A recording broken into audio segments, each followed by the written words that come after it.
हमने last video में देखा कि फाउंडेशन की सिलेक्शन कैसे की जाए, अंडरटोन्स को कैसे जाना जाए, तो आज जो है ना वो हम ये जानेंगे कि किस तरह से फाउंडेशन की ऑक्सीडाइजेशन से बचा जाए। जो फाउंडेशन ब्लैक हो जाता है ना, जैसे हम लगाते हैं भले से वो मैच करे स्किन पे फिर भी ब्लैक हो जाता है, तो उसको पूरा सीखेंगे। मिक्सिंग मैचिंग फाउंडेशंस की किस तरह से, कस्टमाइजेशन किस तरह से की जाए जो प्रोफेशनली की जाती है, तो वो सब सीखेंगे। एक बात जो मेंशन करना बहुत जरूरी है, ये जो ब्लैक और डार्क ब्राउन और ब्राउन स्किन टाइप्स होती हैं, स्किन टोन्स होती हैं, इनका भी जो है अंडरटोन कूल हो सकता है, यानी कि पिंकिश हो सकता है। जरूरी नहीं है कि आप इस तरह के लाइट शेड के हो या फेयर के हो फेस आपका, तभी आप कूल अंडरटोन में आएंगे। आप अगर आपका कलर डार्क ब्राउन है, ब्लैक है, तब भी आप कूल अंडरटोन में आ सकते हैं। और अगर आप बहुत फेयर हैं तभी भी आप जो है वार्म अंडरटोन में आ सकते हैं। एक बात आपने याद रख लेनी है कि undertone has nothing to do with your skin tone, ठीक है। अंडरटोन अलग है, स्किन टोन अलग होता है। सही, तो अंडरटोन भले से आप जितने भी फेयर हैं, आपका येलो भी हो सकता है। चलिए जनाब, अपनी कॉपियां शॉपियां नोटबुक्स वगैरह निकालिए और जल्दी से नोट करना शुरू कर दीजिए। तो सबसे पहले लिखना है राइट शेड ऑफ फाउंडेशन और बेस की ऑक्सीडाइजेशन क्या होती है। ये ऑक्सीडाइजेशन क्या होती है, हर बार ये वर्ड सुना होगा, ऑक्सीडाइज ऑक्सीडाइज, ये क्या है भाई, आखिर होता क्या है? नहीं, मैं बताती हूँ कि ये ऑक्सीडाइजेशन क्या है। जब हम एप्पल काटते हैं, ठीक है, सेब काटते हैं, अगर इसको थोड़ी देर बाहर रख लें, बाहर रख दें, तो क्या होता है, वो काला होना शुरू हो जाता है, ठीक है, ब्राउन। और हम बनाना काट के रखें तो वो भी काला होना स्टार्ट हो जाता है। ऐसा होता है ना। सेम वे है कि जब हम फाउंडेशन फेस पे अप्लाई करते हैं और हम बाहर जाते हैं या जैसे ही अप्लाई करते हैं, यानी कि वो ऑक्सीजन के साथ वो कांटेक्ट में आता है, तो वो क्या होता है, डार्क होना स्टार्ट हो जाता है। ऑयल्स और उसके जो पिगमेंट्स हमारे स्किन के होते हैं वो छूटते हैं, वो फाउंडेशन के साथ मिलकर एक अलग ही कोई पिगमेंट बन जाता है, जिसको कहते हैं बेस की ऑक्सीडाइजेशन। अब इस बेस की ऑक्सीडाइजेशन के क्या वजूहात हो सकते हैं और क्या मसाइल हो सकते हैं, वो भी हम डिस्कस करेंगे। और इसको किस तरह से प्रिवेंट किया जाए कि बेस की ऑक्सीडाइजेशन से बचा जाए। क्योंकि देखिए, अगर आपका कलर भले से कोई भी आपका कलर है, अगर आप अपने फेस पे एक मैचिंग फाउंडेशन शेड लगाते हैं और फिर वो ही डार्क हो जाए, तो वो एक अजीब सा पिगमेंट बन जाता है आपके फेस पे। क्या हो सकती है कि आपने CTM स्किप कर दिया है। CTM क्या है, इसके लिए आपको फर्स्ट वीडियो देखनी पड़ेगी, फर्स्ट क्लास। फिर जो है आप स्किप करते हैं न्यूट्रलाइजेशन, यानी कि कंसीलिंग या फिर कलर करेक्शन नहीं करते हैं बेस लगाने से पहले। उसके बाद क्या, स्किपिंग सेटिंग, यानी किसी पाउडर के साथ सेट नहीं करते बेस को, बस यूं ही छोड़ देते हैं। एंड देन वो जो है वो ग्रे हो जाती है, ब्लैक हो जाती है। ग्रे होना अलग है, ऑक्सीडाइज होना अलग है, ठीक है। तो ग्रे जब होती है ना बेस, तो आप अपनी स्किन से फेयर टोन लगाते हो तो वो ग्रे हो जाती है, लेकिन जब आप स्किन के साथ बिल्कुल मैचिंग लगाते हो तो वो हो जाती है ऑक्सीडाइज। आखिर ये ऑक्सीडाइज क्यों होती है? अब बहुत सारे लोग बोलते हैं कि ये बेस ऑक्सीडाइज नहीं होती। नहीं, हर बेस ही ऑक्सीडाइज होती है, थोड़ी या बहुत जरूर होती है।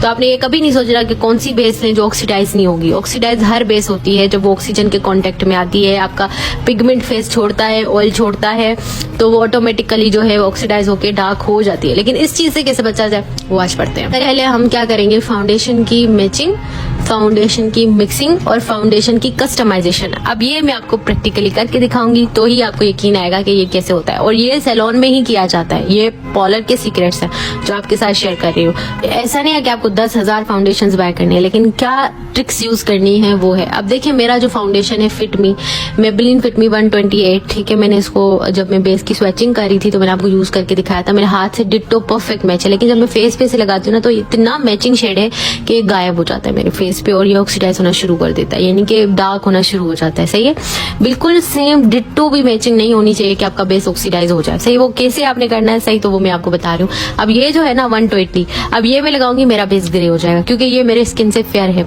और ये ग्रे हो जाएगा। जब मेरे फेस पे ना ये लगेगा तो ये ग्रे हो जाएगा। अब व्हाइट चीज किसी ब्राउन पे लगेगी तो वो क्या होगा, ग्रे होगा ना। एक दूसरी बात मैं आपको कह दूं कि आपका जो भी कलर है ना, बहुत प्यारे हो। पहला जो प्रोफेशनल मेथड है ना, वो होता है 2 फाउंडेशंस को आपस में मिक्स करना, जैसे हमने कहा मिक्सिंग ऑफ फाउंडेशंस। एक अपने स्किन टोन से लाइट और एक अपने स्किन टोन जैसा फाउंडेशन, यानी एक सफेद और एक थोड़ा सा अपने स्किन टोन जैसा। अब जब आप इन दोनों को मिक्स करोगे ना, तो एक बहुत ही खूबसूरत शेड बनेगा, जो कि आपकी स्किन से बहुत ज्यादा फेयर नहीं होगा, पर ये होगा कि जब वो ऑक्सीडाइज होगा तो आपके स्किन टोन का बनेगा, ठीक है। क्योंकि जब हम बिल्कुल मैचिंग स्किन से फाउंडेशन लगाते हैं ना, तो ऑक्सीडाइज होके डार्क हो जाता है, किसी और के स्किन टोन का फाउंडेशन बन जाता है। लेकिन जब हम 1-2 फाउंडेशन मिक्स करके लगाते हैं ना, तो हमारे स्किन से थोड़ी देर के लिए लाइट दिखता है, लेकिन उसके बाद वो सेम टू सेम हमारे स्किन जैसा हो जाता है और बिल्कुल अजीब नहीं लगता। क्योंकि अजीब तो तब भी लगता है ना जब हमारी स्किन में लग के वो कोई और कलर बन जाता है। ये आप देखें शेड के, ये कितना खूबसूरत शेड बन गया। जब मैं फेस पे इसको लगाऊंगी तो ये बिल्कुल सेट हो जाएगा थोड़ी देर के बाद, ठीक है ना। ऐसा नहीं लगेगा कि मैंने कोई आटा लगा लिया है। दूसरा मेथड है, आपके पास होना चाहिए कंसीलर। आपके स्किन से लाइट कंसीलर होना चाहिए, फेस से लाइट होना चाहिए, ठीक है ना। आपने क्या करना है, अपने फाउंडेशन के अंदर वो कंसीलर मिक्स कर देना, या फिर आपने पहले फाउंडेशन लगा लेना है फेस पे, उसके बाद कंसीलर आपने अपने जो है ना अंडर आईज पे, अपर लिप्स पे, थोड़ा सा टी जोन जो मैंने आपको बताया था वहां पे कंसीलर लगा लेना। इससे भी आपका जो बेस है ना वो ग्रे नहीं होगा, इससे भी आपका जो बेस है ना वो ऑक्सीडाइज होके डार्क और अजीब नहीं लगेगा। अब मैंने मिक्स किया, अब आप देखें 2 अलग अलग शेड बन गए। ये मोस्ट अफोर्डेबल जो है एक मेथड है कि आपने पाउडर जो है अपने बेस से थोड़ा फेयर रखना है, लाइट रखना है। आपका बेस जो है मिसाल के तौर पे आपके स्किन जैसा है बिल्कुल, तो पाउडर जो होगा कॉम्पैक्ट पाउडर वो थोड़ा आप लाइट रखेंगे ताकि आपकी बेस जो है वो ऑक्सीडाइज ना हो। यानी ऑक्सीडाइज हो भी जाएगा तो हम उसके ऊपर जो पाउडर लगाएंगे ना तो वो पाउडर का जो टिंट होगा वो रहेगा हमारे फेस पे, वो ऑक्सीडाइज होकर हमारी स्किन जैसा बन जाएगा, ठीक है। तो ये देखिए 128 है, इस पे मैं आइवरी या कोई और फेस पाउडर का शेड लगाऊंगी तो मेरा फेस जो है वो ऑक्सीडाइज होकर डार्क नहीं लगेगा। उसके बाद जो है वो न्यूट्रलाइजेशन। अगर आप स्किन से मिसाल के तौर पे बहुत फेयर कलर का फाउंडेशन भी ले रहे हो तो आपने सिंपली क्या करना है, अपने स्किन पे कलर करेक्शन करना है। कलर करेक्शन बहुत ज्यादा नहीं कर देना, बिल्कुल हल्का वाला करना है।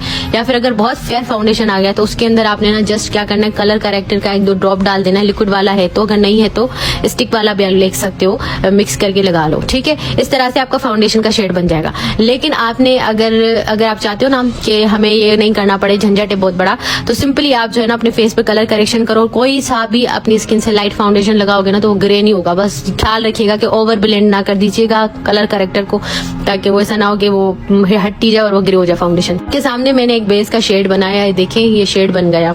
हालांकि डार्क स्किन टोन के लिए शेड बन गया। मैंने मैंने मिक्सिंग की थी पहले फाउंडेशन, उसके अंदर मिक्स किया कलर करेक्टर का शेड, तो देखिए एक दूसरा फाउंडेशन शेड बन गया। अब ये मैंने क्रायोन ट्यूब पेंसिल लगाई, इसी में मैं कलर करेक्टर का शेड मिक्स कर रही हूँ। आप देखें कि एक बिल्कुल खूबसूरत सा शेड बन गया जो मेरी स्किन पे बड़ा अच्छे से मैच कर जाएगा। तो आपने जो ना जितनी आप क्वांटिटी बढ़ाते जाएंगे कलर करेक्टर की, उतना वो बेस को न्यूट्रलाइज करता जाएगा, शेड को चेंज करता जाएगा, ठीक है ना। अब ये दोनों शेड्स आप देख लें, ये एक ही फाउंडेशन है, एक ही बेस है और उसके 2 शेड हमने बना लिए। तो इस तरह से आप मिक्स मैच कर सकते हो। अगर तो आप पार्लर जो है वो अपना रन कर रही हैं तो आपके पास 2 से 3 शेड्स होने चाहिए। एक डार्क होना चाहिए, एक मीडियम टोन में, एक फेयर टोन में फुल होना चाहिए, ताकि आप मिक्स मैच करके फाउंडेशन का शेड बना के अपने क्लाइंट के हिसाब से लगा सको। देखें जनाब कि हमने फाउंडेशन की मैचिंग भी की, मैंने 2 फाउंडेशन मैच करके अपनी स्किन के साथ लगाया, ठीक है। उसके बाद जो है फाउंडेशन की मिक्सिंग की, उन दोनों फाउंडेशंस को मिक्स किया, ठीक है। उसके बाद हमने क्या किया, फाउंडेशन की कस्टमाइजेशन कर दी। अब जो मैचिंग हमने की थी वो कितने फाउंडेशंस की थी, वो 2 की थी, ठीक है। हमेशा एक डार्क होना चाहिए, यानी अब एक आपकी स्किन टोन जैसा होना चाहिए, एक फेयर होना चाहिए आपकी स्किन से काफी, ठीक है, ताकि आप जब चाहो जितना चाहो उसका कलर चेंज करते रहो। क्योंकि जो स्किन टोन होता है ना वो वेदर के हिसाब से चेंज होता रहता है, कभी डार्क हो जाता है कभी क्या, तो आप हर बार तो फाउंडेशन बाय नहीं कर सकते ना। तो एक फेयर शेड अपने पास हमेशा रखा करो और कोई एक अपनी स्किन टोन जैसा, ताकि वक्तन वक्तन आप अपनी स्किन का टोन जो है वो उसके अकॉर्डिंग बनाते रहो, ठीक है ना। अब ये देखें जी, हमने कस्टमाइजेशन भी कर ली, हमने सेटिंग भी कर ली, मैचिंग भी कर ली, सब। मैंने एक छोटा सा एग्जांपल मैं देना चाहती हूँ। मेरे पास काशिश का फाउंडेशन है, इसकी जो कॉस्ट है वो तकरीबन 3000 रुपए है, सही है। अब 3000 रुपए का फाउंडेशन अगर कोई बाय कर रहा है, उसका रॉन्ग शेड आ जाता है, ठीक है, तो जाहिर सी बात है वो यही कहेगा मेरे पैसे जाया हो गए। तो पैसे जाया ना करें, एक फाउंडेशन ले लें। मेरे पास ना ये कलर इंस्टीट्यूट की है, ये बहुत ही फेयर फाउंडेशन, यानी आम फेस पे किसी पे नहीं लग सकती अनटिल अनलेस बहुत फेयर शेड हो, ठीक है, बिल्कुल ग्रेइश टाइप का कलर है। तो ये ना मैंने कलर करेक्शन के लिए यूज किया हुआ है। फाउंडेशन का भी कलर करेक्शन होता है, सिर्फ फेस का नहीं होता। तो ये कलर करेक्शन के लिए मैंने रखा हुआ है। जब भी मेरा कोई फाउंडेशन डार्क होता है ना तो मैं इसके अंदर मिक्स करके इसको न्यूट्रलाइज कर लेती हूँ, यानी कि बिल्कुल सेम शेड बना लेती हूँ, या मैचिंग या उससे थोड़ा फेयर बना लेती हूँ, ताकि मेरी बेस जो है वो कभी अजीब ना लगे, सही है। तो आप भी एक ऐसा शेड बाय करके रख लो अगर आप सैलून रन कर रहे हो तो। अदरवाइज मैंने बहुत ऑप्शन दिए हैं अगर आप घर में मेकअप करते हो तो। मैंने काशिश का 08 शेड जो कि बहुत ही येलो है, उसके अंदर जो है ना मैंने डाल दिया कौन सा, कलर इंस्टीट्यूट का 06 शेड, ठीक है। ये बहुत ना येलो शेड होता है, फेस पे लगने के बाद थोड़ी देर बाद ऑक्सीडाइज होता है बहुत ढेर सारा, तो वो बिल्कुल बेस अजीब सा लग रहा होता है। तो इस वजह से इसके अंदर हम ये शेड मिक्स करेंगे ना तो हमारा शेड जो है वो परफेक्ट रहेगा, ऑक्सीडाइज होगा भी तो हमारे फेस पे वो डार्क नहीं लगेगा, सही। अब यहाँ पे मैं 128 ले रही हूँ मेबेलिन का। मेबेलिन भी आप कहोगे काफी महंगी बेस है, तो जो कलर इंस्टीट्यूट के ना आपको 500-600 रुपए की मिल जाती है। एक बार खर्च करके रखो, लेकिन बहुत काम आने वाली है। अगर आप पार्लर रन कर रहे हो तो जरूर भी आप लेके रखो, बल्कि कलर इंस्टीट्यूट को आप क्रायोन वगैरह की लेके रखो, क्योंकि आपके क्लाइंट्स वगैरह आती रहते तो इन्वेस्टमेंट होनी चाहिए। लेकिन आप घर में कर रहे हो तो कोई मसला नहीं है, आप कॉम्पैक्ट पाउडर फेयर रख लो या कंसीलर एक फेयर रख लो। मैंने बहुत सारे ऑप्शन दिए हैं। तो अब जो है ना मैं देखें मैंने मिक्सिंग की यहाँ पे, ठीक है, एक फेयर बिल्कुल फेयर शेड। ये वो एग्जाम्पल है जो मैं कब का दे रही थी कि एक डार्क शेड एक फेयर शेड, यानी एक अपनी स्किन टोन जैसा और एक जो है ना थोड़ा सा फेयर, ताकि आपकी स्किन का टोन बने। अब देखिए ये 128 शेड है जो हम पहले लगा रहे थे कब का, इसके अंदर हमने एक व्हाइट शेड मिक्स किया तो टोटली चेंज शेड आ गया। तो इसी तरह से आप जिसकी क्वांटिटी ज्यादा रखेंगे उतना ज्यादा जो है वो फाउंडेशन का शेड आपका चेंज आता रहेगा। अब इसी के अंदर ही मैं कलर करेक्टर का शेड मिक्स कर रही हूँ। अगर बस कोई और फाउंडेशन ना भी होता ना तो मैं इसी फेयर शेड में कलर करेक्टर का शेड मिक्स करती ना तो मुझे एक फाउंडेशन का शेड मिल जाता। तो आप इजीली इस तरह से ढेर सारे क्रिएट कर सकते हो अपने क्लाइंट के स्किन के अकॉर्डिंग, अपने स्किन के अकॉर्डिंग, क्योंकि ये जो टोन होती है ना स्किन की ऊपरी लेयर